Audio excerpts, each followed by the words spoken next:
I left Cape Decision Light Station on Thursday before Christmas, 1958, aboard the mailboat Discoverer. It took 3 days, stopping at every local settlement and village between the light station and Ketchikan, Alaska. 2 days after that, we were aboard a fishing boat going to the airport on Annette Island. It was raining so hard the float planes could not fly. Upon arrival, we were told our plane had blown an engine on landing, so we had to wait for a flight to Seattle the next morning. From there, it was on to Washington, D.C., where an East Coast airline strike forced me to take a train to Raleigh, North Carolina. There, I caught a Trailways bus to Lumberton, North Carolina, and my dad picked me up at 7 a.m. on Christmas Day. But the long journey I took leaving the light station was nothing compared to my journey getting there.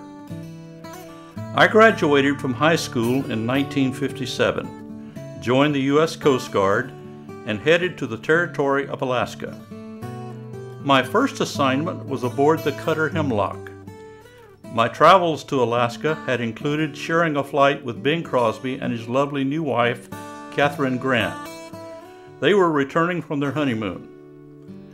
And when I arrived in Ketchikan, I was riding in the co-pilot seat of a small seaplane. Between rainstorms, it had already rained 218 inches that year. Shipboard life was busy but monotonous. The town of Ketchikan was interesting, but mess cooking, drills, strong black coffee, and standing midnight watches in the boiler room had no appeal. Adventure beckoned, and I jumped at the chance of a 30-day assignment at Cape Decision Light Station. Anything to escape that boiler room. Cape Decision was totally unknown to me. It was on the southern tip of a place called Kui Island. I packed my gear for a 30-day visit, which lasted 8 months. My transportation was a Coast Guard search and rescue plane, which would drop me off on the way in its search for a missing fishing boat.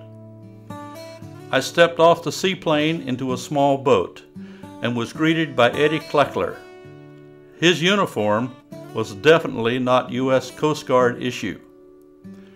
Cape Decision was a hoot for an 18-year-old. We fished and hunted and explored the island.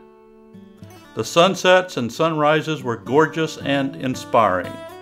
We stood watches, did chores, and performed our duties.